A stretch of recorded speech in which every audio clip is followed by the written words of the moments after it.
end of Iconoclasm. In 811, the Byzantine army, led by Emperor Nikephoros, was ambushed in Bulgaria, and the emperor was killed in the devastating defeat.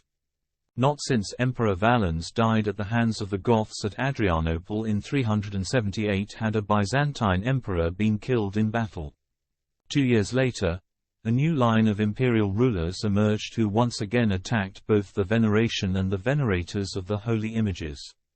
Again, the icons were blamed for the various troubles of the empire, especially the setbacks in warfare with the Bulgarians. In 815, Emperor Leo the Armenian ordered the icons in the churches to be placed above the reach of the faithful so that they could not be honored and kissed.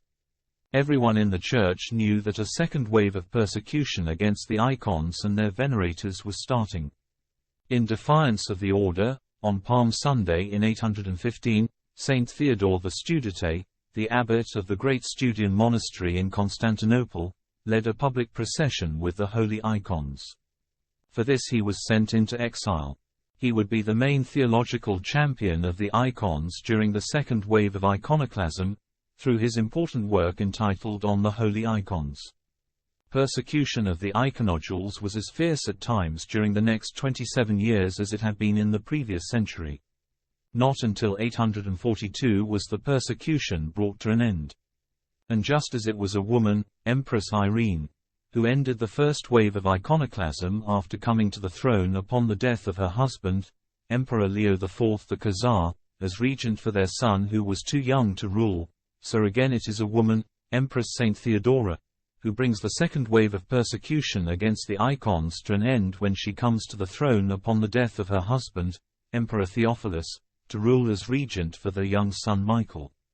Empress Theodora worked quickly to restore the icons.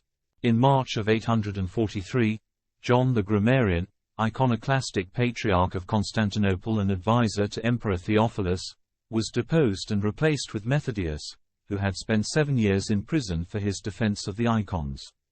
And immediately, at a local council in Constantinople, the icons were restored, and a huge, triumphant procession with the holy images took place on the first Sunday of Great Lent in that year, March 11, 843.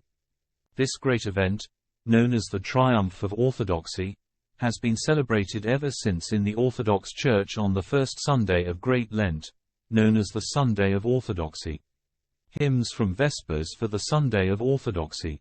Thou who art uncircumscribed, O Master, in thy divine nature, wast pleased in the last times to take flesh and be circumscribed, and in assuming flesh, thou hast also taken on thyself all its distinctive properties.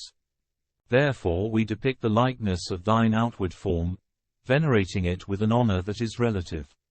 So we are exalted to the love of thee, and following the holy traditions handed down by the apostles, from thine icon we receive the grace of healing.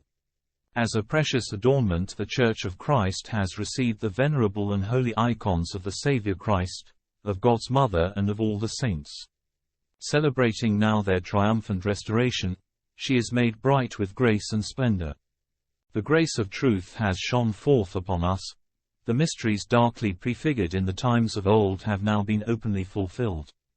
For behold, the Church is clothed in a beauty that surpasses all things earthly, through the icon of the incarnate Christ that was foreshadowed by the Ark of Testimony, Exodus chapter 25 verse 22. This is the safeguard of the Orthodox faith. For if we hold fast to the icon of the Saviour whom we worship, we shall not go astray. If you enjoyed this talk, consider subscribing to this channel and click on the notification bell, then you will know when new content is added to this playlist. Thank you for listening, and have a blessed day.